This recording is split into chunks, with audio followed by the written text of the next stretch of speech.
3. Okay, we have one example to do.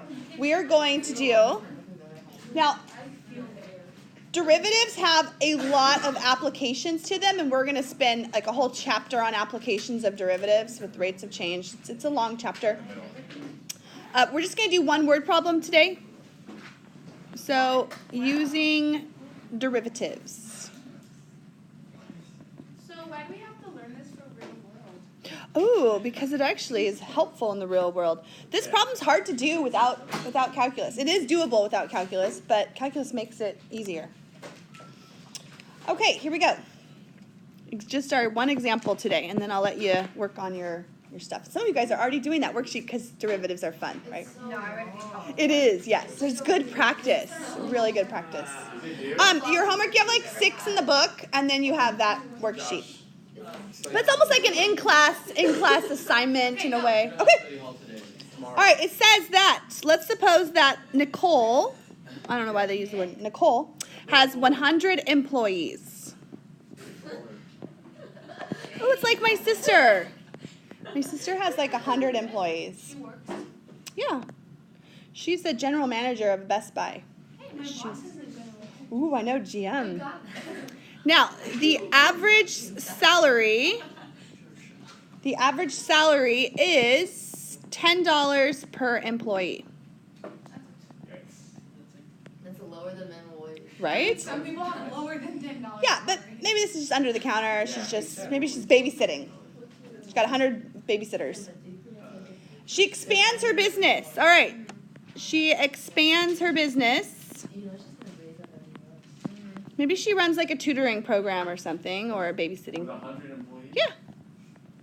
She expands her business and adds. No, you pay a lot more. She adds 5 employees more each year. Adds 5 employees each year. Employees. Such a weird word. Each year. Okay. But the workers are doing a great job. And you know what? They're getting raises. So they get raises. They get raises of $1.50 per year. They are. That's a lot of Yeah, it is a lot. Okay, here's the question. The question is, what is the current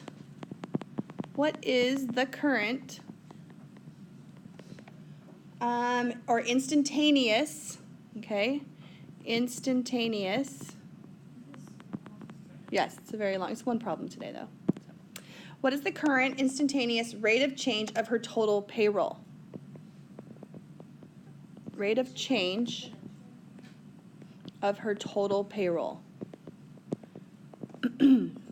Okay, you don't need calculus to do this problem, but it helps. I want to show you the calculus way. I can also show you the way of not using calculus, which is fine. All right, so here we go. We're going to there's 2 things that are changing here. The employees and the pay of the employees, right? Okay, so we have 2 things.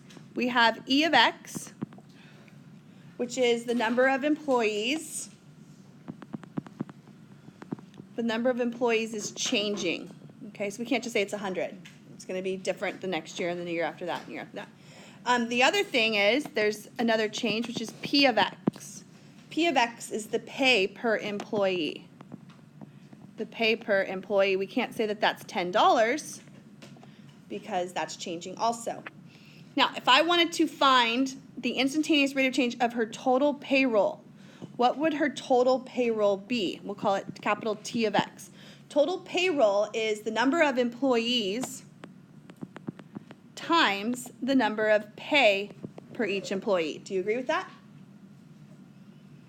If I have a certain amount of employees and I pay them a certain amount, if I multiply that together, that's how much I'm paying out total.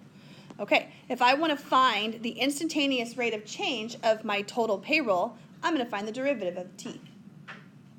So if I want to find the derivative of T, this is what I'm going to do.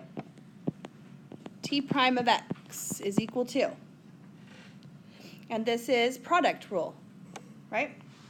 I have 2 functions here. I have E of X and I have P of X. Yes, so A times B prime, so E of X times P prime of X. That we're supposed to do P at first. It doesn't matter. It's plus. It doesn't matter. I always do AB prime plus BA prime. But it doesn't matter either way. So AB prime plus P of X times E prime of X. Okay. Now the cool thing is that we know all these things. So what is E of X? E of X is the number of employees. What is it at this moment in time? It's 100.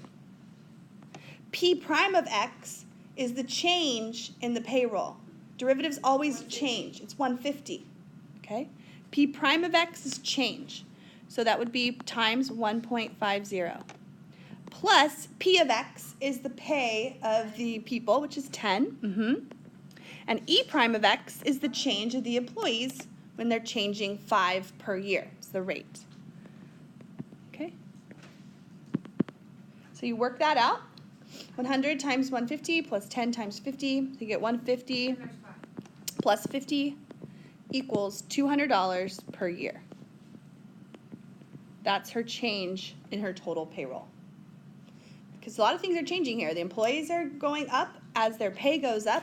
So the change in her every year is 200. There's a different way to do it. You could have found the first year, then you could find the second year, and you can figure that out, their average, and it would be 200. That's another way to do it. But using calculus is nice and easy.